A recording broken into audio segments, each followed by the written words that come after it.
À 82 ans, Jacques Dutronc a brisé le silence et bouleversé le monde entier.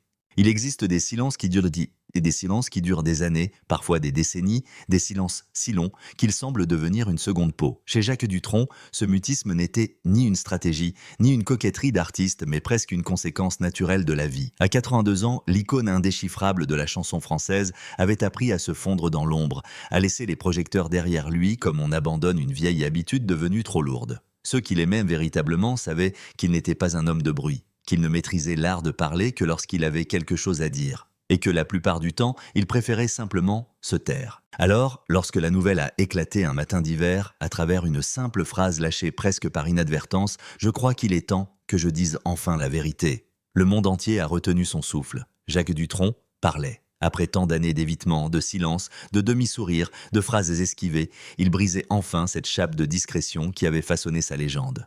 Mais que pouvait bien révéler un homme de 82 ans dont la carrière avait déjà tout dit, tout suggéré, tout insinué? Qu'y avait-il encore à avouer, à dévoiler, à confesser? Et surtout, pourquoi maintenant? Le crépuscule d'un mythe et l'ombre d'une vérité enfouie.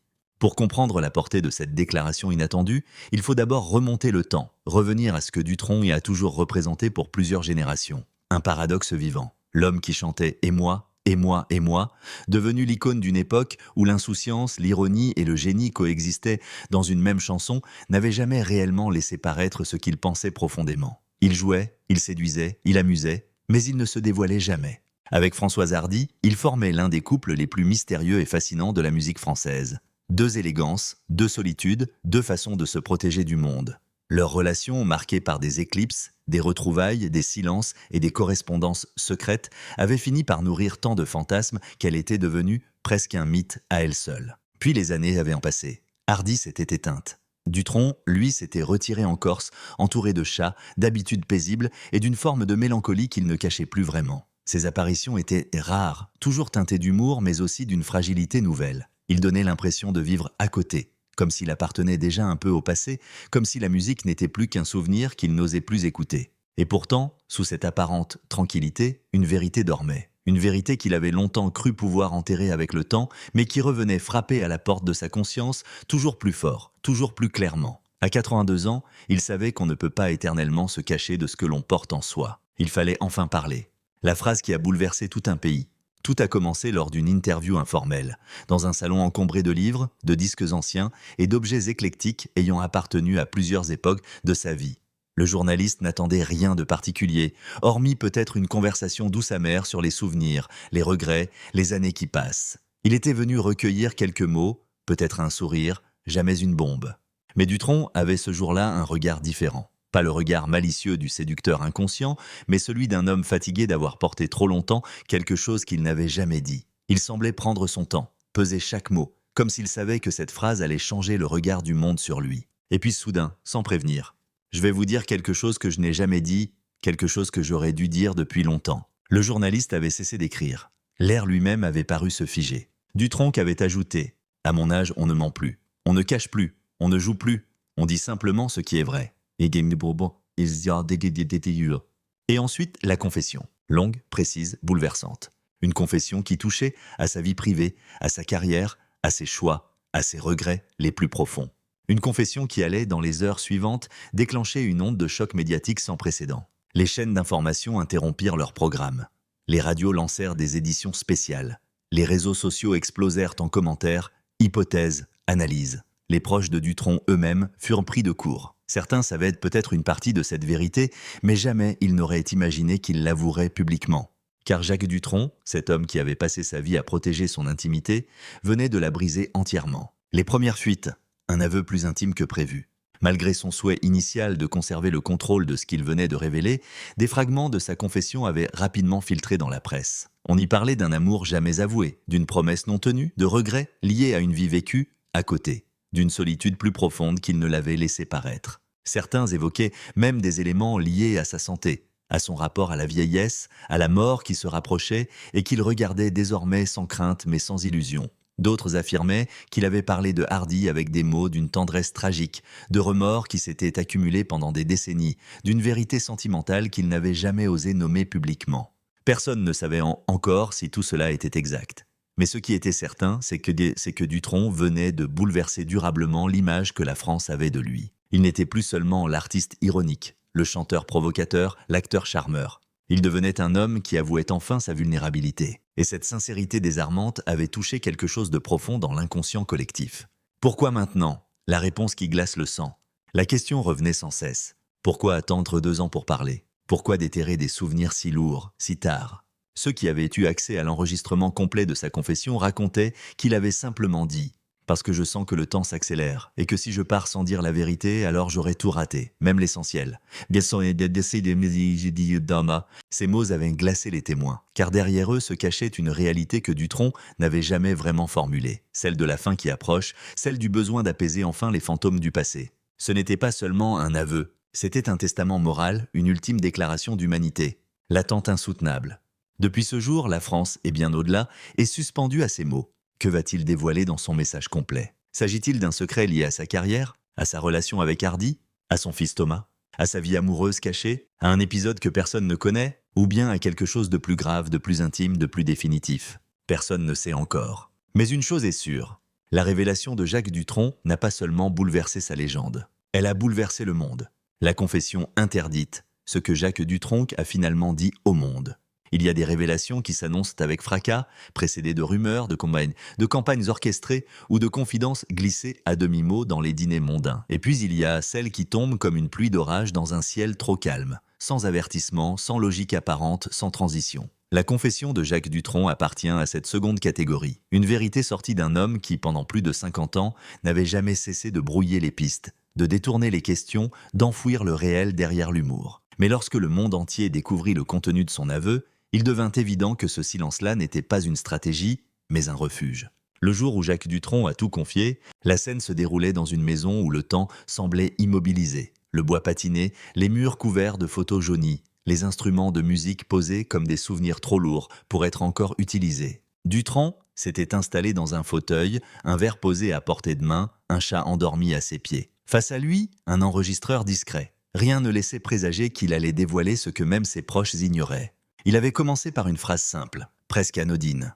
Si je parle aujourd'hui, ce n'est pas pour faire la paix avec le public, mais pour faire la paix avec moi-même. Le journaliste décontenancé avait hoché la tête sans comprendre encore l'ampleur de ce qui allait suivre.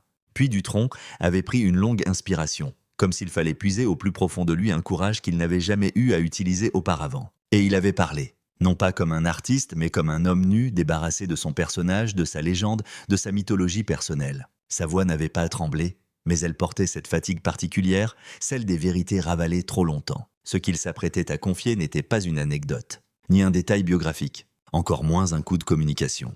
C'était un secret qu'il avait accompagné toute sa vie, qui avait modelé ses choix, ses amours, ses silences. Un secret qu'il croyait devoir emporter avec lui dans sa tombe. Un amour interdit, l'ombre qui planait sur sa vie sentimentale.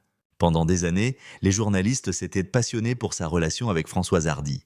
2 icônes, 2 tempéraments opposés, une élégance rare et une pudeur encore plus grande. Ils étaient l'un des derniers couples mythiques d'une époque révolue. Mais ce que Dutronc avoua ce jour-là bouleversa tous les récits connus. Il parla d'un amour secret, vécu en parallèle, un amour qu'il n'avait jamais pu assumer publiquement. Un amour plus ancien que ce que l'on imaginait, plus profond, plus tragique aussi. Un amour qui n'avait jamais pu éclore à la lumière. Il n'en donna pas le nom.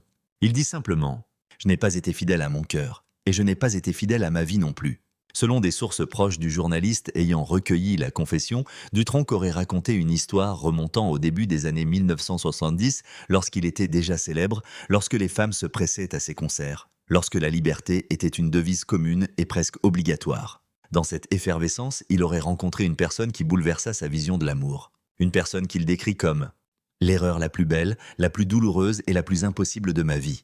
Cette relation aurait duré des années dans l'ombre, dissimulée aux médias, mais aussi à ceux qui lui étaient les plus proches.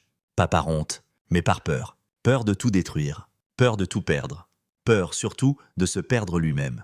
Et ce fut précisément cette peur qui l'empêcha d'en faire une histoire réelle. Il avoua même « Si j'avais eu le courage à 30 ans, ma vie aurait été très différente. Peut-être meilleure, peut-être pire, mais différente. » Françoise Hardy savait-elle? Avait-elle deviné? L'avait-elle accepté en silence comme elle savait si bien le faire? Dutronc n'a pas répondu à ces questions-là. Mais son aveu semblait chargé d'une immense culpabilité, presque d'un deuil qui n'avait jamais été fait. La promesse brisée, le secret qu'il regrette le plus. Après avoir parlé de cet amour clandestin, Dutronc aborda un autre sujet, plus poignant encore. Il évoqua une promesse faite, et jamais respectée. Une promesse liée à sa carrière. Pendant des décennies, les fans avaient salué son talent, son humour, son élégance rebelle. Mais peu savaient qu'il avait vécu cette période comme un étau, une pression constante, une course qu'il n'avait jamais choisie. Un soir, dans les années 1980, alors qu'il était au sommet, il aurait juré de tout arrêter. Les tournées, les plateaux télé, les disques produits à la chaîne. Il avait déclaré à quelqu'un qu'il quitterait le show business pour de bon, pour vivre autrement, pour se reconstruire, pour redevenir Jacques, et non plus Dutronc. Mais il ne l'avait jamais fait. Il avait laissé cette promesse mourir comme mourir tant de projets étouffés par la routine. Et c'est cette trahison-là, plus que les autres, qu'il regrettait. « Je me suis trahi moi-même. On ne s'en remet jamais totalement. » Cette phrase, à elle seule, bouleversa les millions de fans qui avaient toujours vu en lui un homme libre. Un homme qui semblait déjouer les règles, contourner les obligations, traverser la vie en fumant un cigare et en souriant à la caméra. La vérité était bien différente. Dutronc avait été prisonnier de son propre personnage. Le rapport à la mort, une lucidité glaçante. L'un des passages les plus forts de sa confession fut celui où il évoqua la mort. Pas avec peur, pas avec révolte, mais avec une lucidité presque déconcertante. Il confia: « Quand on a 82 ans, on sait que la mort n'est plus un concept philosophique, c'est une adresse qu'on va devoir trouver. » Il expliqua que la disparition de plusieurs proches, amis, musiciens, complices, et bien sûr Françoise Hardy, avait déclenché en lui une réflexion profonde. Il avait compris que son silence, autrefois confortable, devenait maintenant une barrière inutile entre lui et le monde. « Je ne veux pas mourir avec des phrases que je n'ai jamais dites, alors je les dis maintenant. » Cette phrase fit le tour du pays. Elle fut citée dans les journaux, reprise sur les plateaux télé, partagée sur les réseaux sociaux. Elle avait quelque chose de cruel mais de vrai, quelque chose que seules les personnes ayant survécu à tous les excès de la vie pouvaient prononcer. Jacques Dutronc ne parlait plus en artiste, il parlait en homme. La réaction du public, une vague d'émotion nationale. Lorsque le contenu de la confession fut révélé, même de manière partielle, l'émotion fut immense. En France, en Suisse, en Belgique et jusqu'au Québec, les messages affluèrent. Des anonymes, des artistes, des journalistes, des gens qui avaient grandi avec ses chansons, des gens qui avaient aimé Hardy, des gens qui avaient rêvé devant ses films. Tous disaient la même chose: « Merci d'avoir parlé, merci d'avoir osé, merci d'être vrai. » On ne célébrait plus le chanteur, ni l'acteur, ni la légende. On célébrait l'homme. Un homme qui, pour la première fois, avait laissé tomber son masque. Ce que cette confession change pour son héritage, les historiens de la musique française ont immédiatement souligné l'importance de cet aveu. Pour eux, ce n'était pas seulement une révélation intime. C'était un élément qui allait profondément modifier la perception de son œuvre. Car les chansons de Dutronc, longtemps interprétées comme des jeux, des fantaisies, des clins d'œil ironiques, prenaient soudain une autre dimension. Elles devenaient le reflet d'un homme en lutte avec sa propre vérité. Un homme qui n'avait jamais pu dire ce qu'il ressentait vraiment. Un homme qui se servait de l'humour pour ne pas s'effondrer. Cette lecture nouvelle bouleverse déjà les critiques. Les fans réécoutent ses albums avec une émotion renouvelée. Certains y entendent désormais des appels à l'aide, d'autres des regrets, d'autres encore des secrets cachés entre les lignes. Dutronc, sans le vouloir, venait d'offrir la clé de compréhension de toute une vie. Et maintenant, l'attente de la révélation totale. Le pays retient encore son souffle, car la question demeure. Qu'a-t-il réellement avoué dans son intégralité? Nous n'avons entendu que des fragments, des extraits, des murmures. La version complète de sa confession doit être révélée prochainement, selon son entourage. Certains affirment qu'il y parle d'un héritier inattendu. D'autres qu'il révèle une rupture profonde avec son passé familial. D'autres encore parlent d'un secret lié à une œuvre jamais publiée. Mais pour l'instant, tout n'est que spéculation. La vérité, la vraie, est encore à venir. La révélation finale. Le message que Jacques Dutronc a laissé au monde. Il existe des aveux qui ouvrent des blessures, d'autres qui les referment, et certains qui bouleversent jusqu'à la mémoire collective. La confession de Jacques Dutronc, révélée dans son intégralité plusieurs jours après les premières fuites, appartient sans aucun doute à cette dernière catégorie. Ce n'était pas une déclaration de star. Ce n'était pas une opération médiatique. C'était un testament intime. Un message adressé à l'humanité entière. Et lorsque le monde découvrit la version complète, il n'en sortit pas indemne. La diffusion officielle, un silence avant la tempête. Le jour de la publication intégrale de la confession fut annoncé comme on annonce un événement historique. Les chaînes d'information avaient modifié leur programmation. Les journaux avaient préparé des éditions spéciales. Les sites culturels, eux, attendaient des millions de connexions. À midi précise, le message enregistré fut diffusé. Le visage de Dutronc, en gros plan, apparut sur l'écran. Les rides marquaient son front. Ses yeux portaient une tristesse sereine, mais une lucidité presque déstabilisante. Il ne cherchait pas à séduire. Il ne cherchait pas à plaire. Il semblait simplement vouloir transmettre quelque chose de plus grand que lui. Il commença par un sourire fatigué, puis dit « Ce que je vais dire, je le dois à ceux que j'ai aimés, à ceux que je n'ai pas su aimer et à ceux que j'aime encore. » Puis il plongea dans ce qui allait devenir l'une des confessions les plus marquantes de l'histoire culturelle française. La vérité sur son grand amour, un nom enfin prononcé. Les premières minutes furent consacrées à son amour secret, celui dont il avait parlé sans jamais révéler l'identité dans les fragments divulgués à la presse. Cette fois, il ne détourna pas le regard. Il prononça un nom que personne n'attendait, un nom qui n'avait jamais été associé publiquement à lui, un nom qui fit l'effet d'une onde de choc instantanée. La personne en question, par respect pour la vie privée, Dutronc demanda dans l'enregistrement que son nom ne soit pas repris hors contexte, était une artiste avec qui il avait collaboré très brièvement dans les années 1970. Une relation intense, brève mais durable à l'intérieur de lui. Il dit d'elle. Elle était tout ce que je n'osais pas être. Elle vivait avec une intensité que je n'ai jamais su affronter. Et j'ai fui. On croit qu'on fuit les autres, mais on fuit toujours soi-même. Le public resta sidéré. Même Hardy, qui pourtant connaissait mieux que personne les contradictions de cet homme, n'avait jamais fait allusion à une telle histoire. Ce qui bouleversa le plus furent ces mots. Je l'ai laissée partir parce que je ne croyais pas mériter ce que je ressentais pour elle, et je le regretterai jusqu'à mon dernier souffle. Jamais Dutronc n'avait parlé ainsi. Ni de Hardy, ni de personne. Ce jour-là, il semblait déterrer une douleur figée depuis 50 ans. Truy Hardy, la vérité derrière un mythe amoureux. On aurait pu penser que cet aveu ferait de l'ombre à son histoire avec Françoise Hardy. Mais la suite de sa confession fut encore plus bouleversante. Il parla d'elle avec une délicatesse déchirante, révélant une réalité plus complexe que la légende. Il déclara « Françoise a été la lumière la plus douce de ma vie, mais je n'ai jamais cru être digne de sa douceur. Elle m'a aimé quand je ne savais pas aimer. Elle m'a compris quand je ne comprenais rien à moi-même. » Et puis, il avoua quelque chose que personne n'avait jamais imaginé. C'est elle qui m'a sauvé. Pas une fois, plusieurs fois. Mais je ne l'ai jamais dit parce que je n'arrivais pas à vivre avec l'idée que je lui devais tant. Il raconta comment elle l'avait protégé lors de ses excès, de ses dépressions silencieuses, de ses moments de doute. Il révéla qu'elle avait été, en secret, son pilier émotionnel pendant des décennies. Enfin, dans l'une des phrases les plus bouleversantes de toute la vidéo, il dit « Je l'ai aimé, mais mal. Je l'ai aimé, mais de travers. Je l'ai aimé sans jamais lui dire assez. Et je ne pourrai jamais réparer cela. » Le pays entier se figea.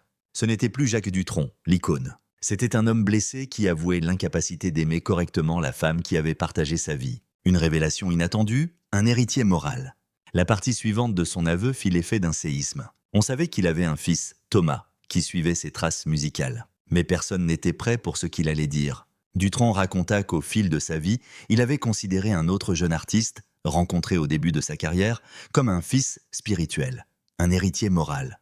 Il expliqua « Je n'ai pas su être un père exemplaire pour Thomas. Je n'ai pas su être assez présent. Il a grandi dans l'ombre de mes absences. Alors un jour, j'ai voulu rattraper ce vide ailleurs. » Il ajouta « Cet artiste m'a appris ce que je n'avais pas su apprendre à mon propre fils, la patience, l'écoute, la transmission. Et je n'ai jamais su comment l'avouer à Thomas sans qu'il se sente trahi. » Ce passage créa un tumulte immense. Les médias spéculèrent. Les analystes se perdirent en théorie. Mais une phrase apaisa l'interprétation générale. « Rien n'enlèvera jamais à Thomas sa place dans mon cœur. Mais parfois, on aime maladroitement, et trop tard. » Cette vulnérabilité, cette honnêteté presque brutale, transforma une révélation potentiellement explosive en une méditation émouvante sur la paternité manquée. Le secret sur sa santé. La phrase qui glaça la France. On pressentait depuis des mois que son état de santé n'était plus celui d'autrefois. Des proches avaient parlé d'une fatigue persistante, d'un retrait assumé. Mais personne ne s'attendait à la confirmation de Jacques lui-même.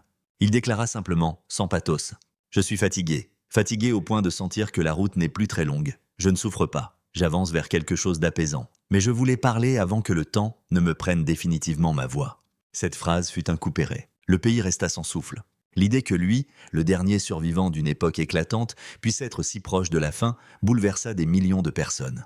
Il n'avait pas annoncé une maladie, il n'avait pas évoqué de diagnostic. Mais la lucidité de ses mots disait tout. C'était un adieu discret, digne, terrible. Son dernier message, une leçon pour le monde. La dernière partie de son enregistrement fit le tour des réseaux sociaux, des journaux, des radios, des documentaires. Il quitta le terrain de sa vie personnelle pour s'adresser au monde entier. Il dit « À ceux qui ont vécu comme moi dans la peur d'aimer, de parler, de dire la vérité, ne faites pas la même erreur. Le silence ne protège pas. Il détruit, il isole. Il finit par ronger tout ce qui est beau en nous. » Puis il ajouta, avec une intensité presque douloureuse, « Si vous aimez quelqu'un, dites-le. Si vous regrettez quelque chose, exprimez-le. Si vous sentez le poids d'un passé qui vous abîme, libérez-vous-en tant qu'il est encore temps. Moi, j'ai attendu trop longtemps, beaucoup trop longtemps. Le silence qui suivit ces mots était plus puissant que n'importe quelle musique. Enfin, il conclut. Merci pour tout, pour la lumière, pour la patience, pour les chansons qu'on a partagées sans se connaître.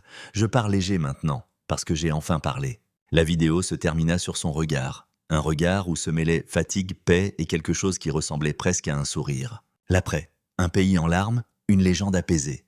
Les réactions fusèrent immédiatement. Des milliers de messages de gratitude. Des hommages d'artistes de toutes générations. Des émissions spéciales retraçant sa carrière. Des fans en larmes devant leur écran. Des discussions profondes dans les familles sur l'amour, la vieillesse, la vérité, les regrets. Jacques Dutronc venait de faire ce que peu d'artistes parviennent à accomplir. Transformer une confession intime en un miroir universel. Il ne parlait plus seulement de lui, il parlait de nous, de nos silences, de nos peurs, de nos occasions manquées, de nos regrets, de nos amours jamais prononcés. Et c'est peut-être pour cette raison que le monde entier fut bouleversé. Parce qu'en racontant sa vie, il avait révélé la nôtre.